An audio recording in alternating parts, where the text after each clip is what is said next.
You want to address those scooters rolling all over town. E-scooters, have you tried one? I was on one briefly. My son had one and I hopped on and took a bit of a spin, yeah. I'm glad you didn't take a bit of a spill, but you do Yeah, no kidding. want to speak about responsibilities, obligations, and rights relating to these. What's the primer? Well, sure. So we're now in year 3 of a 5-year pilot project by the Ministry of Transportation to get these rental e-scooters on the roads. Municipalities can opt in, like Ottawa did, or opt out, like Toronto did. And July 6th, we had 900 of these e-scooters put on our roads by the City of Ottawa.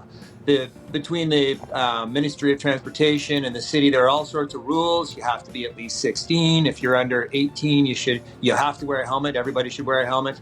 Only one person on them at a time. You are not allowed on the sidewalks. The e-rentals are available from 6 a.m. to 11 p.m. and there are all sorts of safeguards. And with the City of Ottawa, maximum speed limits 24 kilometers an hour. But they've also got, one of the things that caused the delay this year in getting them out there was they've got very elaborate GPS and artificial intelligence to sort of govern where they can go and where they can't.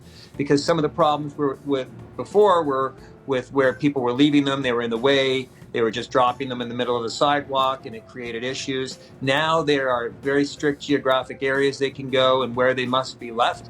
And the city actually has a couple bylaw officers dedicated strictly to this. Other laws are the criminal code. I know of at least one case where somebody has been convicted of DUI, so under the driving under the influence. I think there were 3 times the legal limit I read for alcohol, and they struck somebody. So we need to adhere to the criminal code related. These are not designed for bar hopping.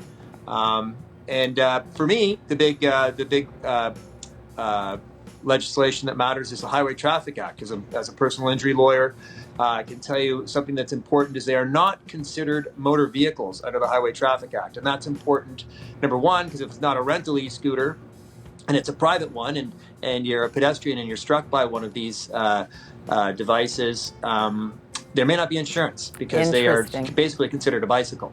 The other thing is there's a reverse onus, so if they collide with a car, the car is deemed to be responsible for the collision. So those are just some things.